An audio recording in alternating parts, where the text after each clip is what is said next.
They came with questions. What is your reaction to these images that have come out from that particular facility? Why are you so confident he'll change his behavior, Mr. President? And he knew all the right answers. I got them.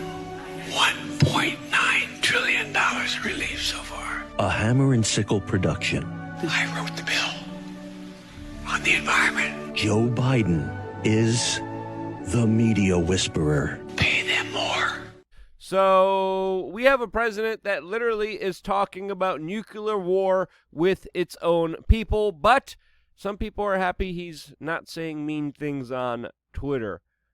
If that's not a media whisperer, I don't know what is. Welcome back, beautiful and amazing human beings. So much to talk about, especially with the latest announcement from the FDA and the World Health Organization that are absolutely shocking and surprising to people who haven't been watching this YouTube channel or, actually paying attention and having critical thinking skills. We're also going to be talking about how the media whisperer is bringing us closer to an actual war, and we're going to talk about that plus a lot more. But before we do, we are very proud to announce that we are doing yet another Apocalypse Survival and Self-Defense Training course in New England. If you're interested in signing up, I definitely recommend you do so before prices go up. We have a lot of exciting, very fun things planned for you. And if you're looking for some adventure, looking to meet like-minded individuals, and to learn some very important skills, sign up right now on wearechange.org. Click the link down in the description below to get in while you still can, because there's going to be a lot of really fun surprises and activities for everyone participating in this event. These events are very fun, and I look forward towards seeing everyone there. And now, jumping into the main news stories for today. In yesterday's video, we talked about a little bit about how the case against WikiLeaks founder Julian Assange has been crumbling, especially with the latest information highlighting how the U.S. government worked directly with a liar who did unspeakable things to children that set up Julian Assange and WikiLeaks. Today, Edward Snowden tweeted in relation to this news, quote, "This is the end of the case against Julian Assange, and when looking at all the information, it absolutely should be, and the fact that the Biden administration is still continuing to pressure this whistleblower, this media organization, is a massive travesty of injustice." Julian Assange mainly exposed a lot of evil wrongdoings within government that the public would never know if it wasn't for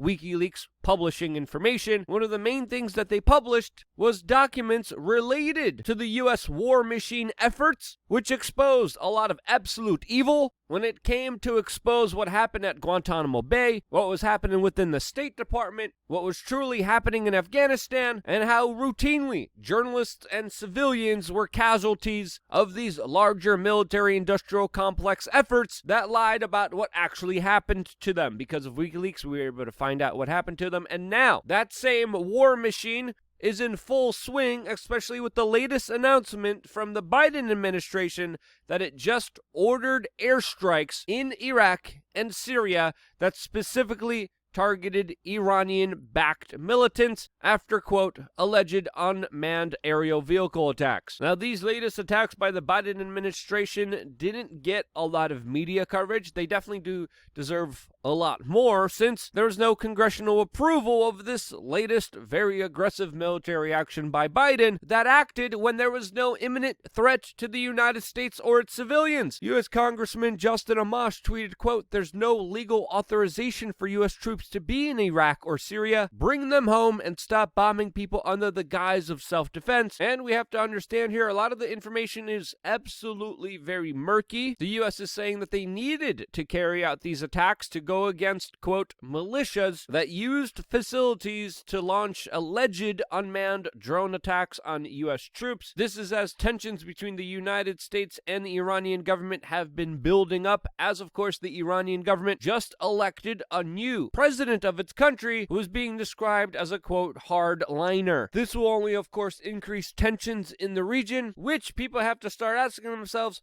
why are we in there? What is the purpose? What benefit is it to the American people to keep giving the military-industrial complex trillions of dollars with absolutely no results at all? Afghanistan should literally look like freaking Dubai right now with all of the trillions of dollars that was spent allegedly liberating and rebuilding it, and it's still a desolate crap hole that has been made worse by U.S. intervention. Also, it was very interestingly to see the media coverage of this particular attack, if there was even any, as CNN regurgitated military-industrial complex PR talking points rather than actually do some real journalism, when of course previously the mainstream media in some part criticized his predecessor, who was essentially doing the same thing. Really interesting how no matter who's in office, even a man with little to no cognitive function, that the policies still remain the same. Makes you really wonder what's going on here. As of course, this latest aggressive military action by the United States also highlights another conflict that the Biden administration wants to fight domestically, of course, against his chief political opponents that they're to question the legitimacy of the state. The Biden administration is even planning on making an app that will help people snitch on their neighbors or loved ones if they were able to get some information that was not approved by the mainstream media. If people move away from the agenda, from the narrative, Biden's going to want you to report them to this new app that will, quote, help local law enforcement combat dangerous ideologies. Again, the language here by the White House is being extremely vague. Who are these people that they're looking for? What are the exact examples of them? Well, they don't have that. They just have PR talking points that could be interpreted in many different ways, as of course they're going after a massive power grab that will destroy your civil liberties even further than they already are destroyed. And as Biden sets his sights on his political opponents, cities are spiraling into chaos with massive, huge spikes of violence and random attacks that only keep escalating and becoming more and more deprived. Don't worry, that kind of violence, that of course is tolerated, obfuscated, and even in some instances promoted. And while all of this is happening, what are mainline establishment journalists concerned about? Well, according to a Daily Beast journalist, normal life is a horror movie for him, as he is expressing sight of terror after seeing kids not wearing masks in malls. Yeah, I'm not kidding you. This is what some of the thought leaders of our society are expressing. And we're going to talk about masks in just a little bit, plus a lot more. But before we do, we also want you to go check out LukeUncensored.com. We're going to be doing a very special video today for all of our members, talking about issues that, of course, we cannot discuss here, since if we did, we would be in some major hot water. Important video coming out today, LukeUncensored.com. Lots of important information coming out later on today. Now, just jumping into our main topic, you've seen the advertisements everywhere, whether it's billboards, the radio, the TV.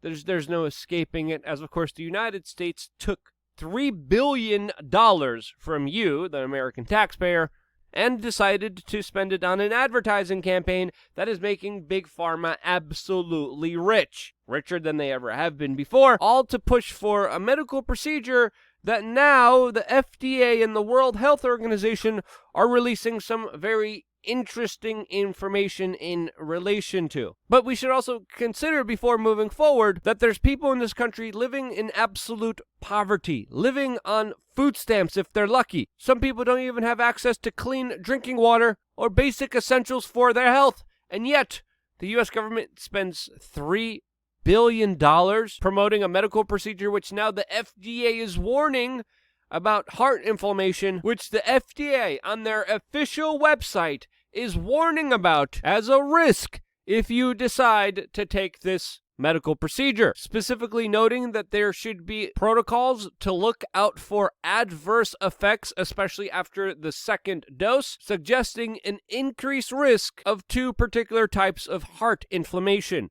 This is, of course, after there were reports of this happening, particularly to young males and adolescents. According to the FDA, the risk of this happening to you is low, but right now they're acknowledging to you that there is a risk, specifically telling people who did receive this procedure to seek immediate medical attention if they, quote, experience chest pain, shortness of breath, or feelings of having a fast beating fluttering or pounding heart rate after getting this procedure. It's also important to note here that the companies providing this procedure are also exempt from liability, and you can't hold them accountable if something would happen to you in response to it. If you incur any problems because of this, you are on your own, and you will have to take care of your own health care after this. And this is important to understand here, since, of course, there should be more informed consent about the medical decisions that you take, and you should be taking them with all of the information provided to you, not just, of course, following an advertisement campaign. Again, we are not medical professionals. We are not telling you medical advice. Do your own research, do your own homework, find some medical studies, share them with your medical professionals, and make a decision for what is right for you. But a lot of people are asking some hard and legitimate questions of the establishment right now that is, again, doing this advertisement campaign for something that there's even larger questions about if it will even be effective against future variants, or possibly even contribute to negative consequences in the future with other variants that we still do not know of. The confusion is also highlighted by the World Health Organization's latest announcement, with them urging people who took this medical procedure fully to still continue to wear masks, as they warn of a new variant from India that may not protect them. Yes, the World Health Organization just released new guidelines for people to, quote, continue to wear masks, as they're warning about a new variant that is spreading, and some early data suggesting that it is spreading amongst people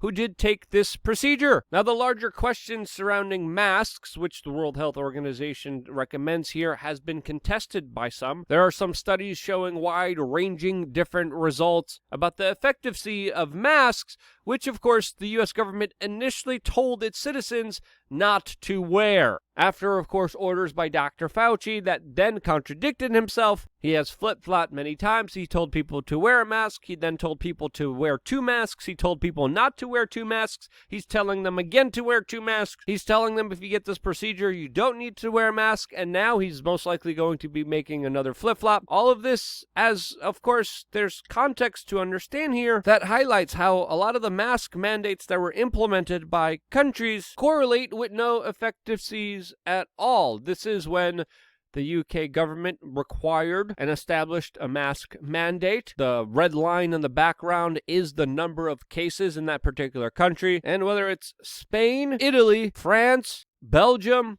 Germany, Austria, the preliminary data suggests that there's absolutely no correlation between these restrictive mandates and lockdowns, and especially the mask mandates, with any kind of vital effect on what's going on here. This, of course, was information collected by Tom Woods. I was just hanging out with him at PorcFest, great guy, and highlighting a lot of the information that, of course, we're not privy to on the mainstream media. Now, with the World Health Organization once again recommending masks and social distancing protocols once again, I think it's very fair to ask here, what in the world's going on here? There's been other government officials that are saying that these social distancing and mask mandates should continue indefinitely. And to me, especially looking at the data, that is absolutely absurd. The preliminary data only suggests that this is hurting people in unspeakable ways and having no effect at all, especially when you look at the larger cases of Florida and Texas. So what's going on here? Well, that's a question that's very difficult to answer in one cohesive sentence.